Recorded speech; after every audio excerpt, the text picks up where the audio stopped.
The second level is called WAAAY, because I totally didn't establish this in the previous segment or anything like that.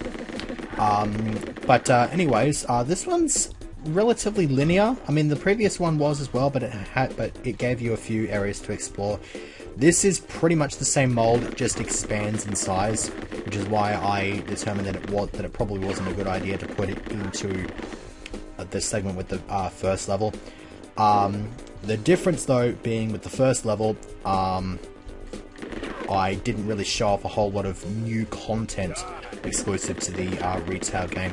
Here I will be. There's 2 pieces of new content to show off in this episode, and will not be too far away.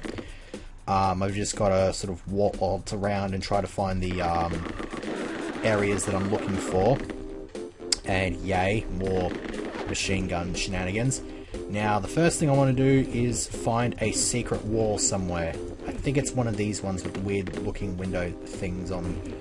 I just got to look around and hopefully find exactly what it is that I'm looking for. I seem to remember it being around here somewhere. Ugh, this will take a bit of a while. No, I think it's here, isn't it? Is it? I thought it was. I guess it's just a bonus barrel. Or do I have to push it from another direction or something like that? Oh, this is stupid. I thought I knew where it was. Apparently I don't. Probably should have rehearsed before I did this.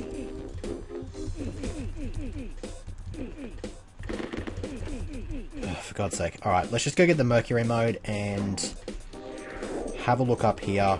There's just a bazooka, which I don't care that much about, if I'm going to be perfectly honest, because if I can find this secret area, for the love of tea and biscuits, I think this is it right here actually. Yeah, here it is. Oh, thank goodness. Okay, so now that that's out of the way, we can get to the first of the 2 new bits of content. This is the split missile. If you know exactly what it does, you'll probably think, okay, well it does exactly what it says on the tin. But to actually be in-depth and explain exactly what the hell this thing does, it shoots a single missile, and when you release the fire button, it then splits into 2 and can home in on different targets if used correctly. That's what makes it kind of awesome. But that's what makes it kind of shitty, because if you don't know actually how to use it, it kind of just does that. It's kind of a waste of ammo. It's definitely not my favourite. It's pretty decent. Like, the concept is there. The idea of it being split up, and it's kind of like more of a trick shot sort of thing. So if you're a trick shot enthusiast, this would be something that you'd be interested in. I don't mind the concept. It just sucks. It's just like, it sucks in execution. That's the problem. Anyways, I almost died, so I'm just going to stick with the machine gun here and wait until this guy drops dead. Now, if I can find some more health, that would be fine and dandy. Apparently that is not going to be the case. I should be right if I can get the other new bit of content here, but it's not a... I should be right. I think I've just also got to hope that I don't run into any more bazooka-toting lightning guards. Which I think there might be one in here somewhere like that. But no, he's got the bullet. I know because I'm alive. Simply put, I know because I'm alive. If I was dead, then it was a rocket. Anyways, there's the other thing we need. I want to pick up. Yeah, you kind of should have just died. I thought you did. Anyways, we have dog mode. Dog spelled backwards is God. And so as a result, the dog mode cannot be killed. You can't be killed in dog mode, that's the point. The other thing as well is when you push the spacebar, it does this little jump. And it also jumps when you are attacking. So you can actually use this jumping mechanic to actually get on top of enemies and crush them to death, which makes them really freaking awesome. You can also do this. Isn't it just broken? So broken, in fact, that they reduced the bark blast from just this face-wrecking machine of death into just a one-time use thing when you pick up dog mode in the remake, and when you use it, it actually consumes your dog mode. So you actually run out of dog mode, which is unfortunate, but other than that, it is pretty awesome. It doesn't do a whole lot. It does shrink you in size so you can get underneath those little nooks like I showed off earlier. So that's always a nice little thing to have. But aside from that, it's not absolutely huge. I think people, you just like it simply because of the God mode mechanic that it gives you. So it's always nice to have that. Anyways, what we're going to do is we're going to trigger this touch plate. We are going to rinse a couple of lightning guards, neither of which had bazookas. I will use this rocket. There's no real reason not to. Not very well used, unfortunately, was the split missile, but it's a tricky thing to get right. I think the way the split missile works in the remake is so much better because you literally can just, it's literally easier to dictate when the missiles actually split apart, plus you're in much bigger situations where you have enemies coming at you from two different sides, so all you have to do is just sort of line the enemies up from both ends and then just sort of rinse them. So it's a lot easier to set up kills with it. Here on the other hand, I'm just navigating my way through this quite aptly named Winding Way, and that is a locked push wall. Does there be tear tracked? I got no idea. Do there be tear? What the fuck am I saying? Yeah, is there like a touch plate?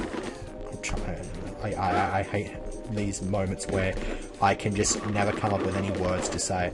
Now, if there's any priest porridge nearby that I can pick up, I will probably just swap over here, do that, pick this up, and then just do all that. More walls that you can just sort of do this with and rinse enemies, because the blast radius is always nice. The blast radius on the firebomb is absolutely savage.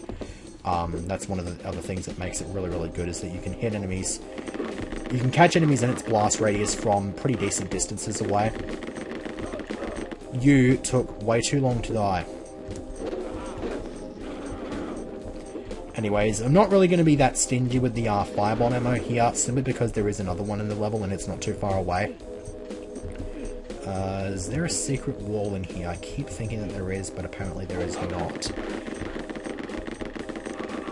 So there's a trick there for this room. If you get a high guard there and a lightning guard, step back, you've got the lightning guard square on your sights, and then once the lightning guard's taken care of, you can take care of the high guard. So that's a nice little trick for you to learn.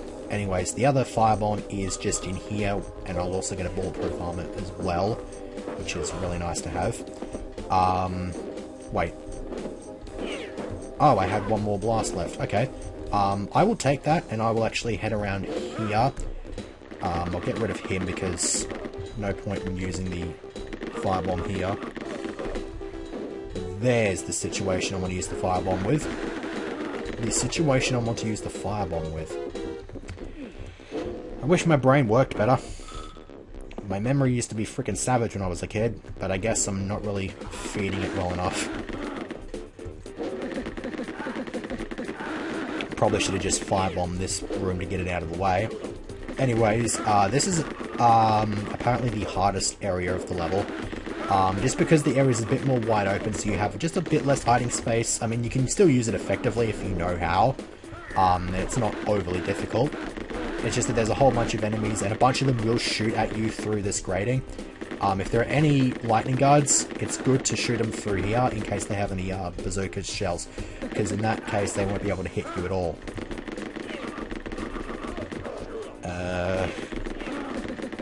You literally died in one hit, so something happened to you. Okay. Got to keep a very close eye out. I'll go across from the aerial route, so to speak. Just so I know I'm not missing out on any enemies. And there's another firebomb. I actually didn't know about that one. If I'm going to be perfectly honest, I had no idea that that one was there. I knew about the first two, I just didn't know about this one. And a bit of lag. Game? Game. Come on. Okay, that's better. Okay, apologies for the lag. I don't know what caused that. But we are not going to name the segment Lag Spike Lane. Maybe like Lag Spike Way or some shit. Or something. I got no idea. My brain does not process. I am just error. Random bonus barrel right there. I don't know what the hell that's doing there. Not that I actually need life items for the very obvious reason that I will state once again, you have quick saves in this game and they're just infinitely fucking better. They understood that quite clearly in the remake because you don't have lives in that one. As a matter of fact, when they released the game, they didn't even have quick saves. You'd have to go through, you have to restart from the last checkpoint. And there was like a glitch where if you died before reaching a checkpoint, if you chose to, I think it was either the restart level or restart checkpoint, it would literally just dump you back at the start with nothing but your pistol, which is kind of annoying, especially when you start the level with something awesome like a, I don't know, like a firebomb or something like that. Anyways, a bunch of walls here unveil another dog mode, which we can then use to do something with that. Not quite what I was expecting, but we can also get through here, which nets us, I think, just an extra life or something like that. Yeah, here it is. And a dog mode, because if you lose your dog mode, there is no way of getting out of here, but you have more than enough time because you can just run across and get out here. And this dog mode is going to be accompanying us for the rest of the level, because this is the last stretch. Very winding way indeed. A bit boring, to be perfectly honest. I'm not an overly huge fan of this level. The one thing I will point out is that the music track in this level. It's called Excalibur, and it's actually comprised by Bobby Prince, who you may know as the fellow who comprised the Doom soundtrack. He also made this.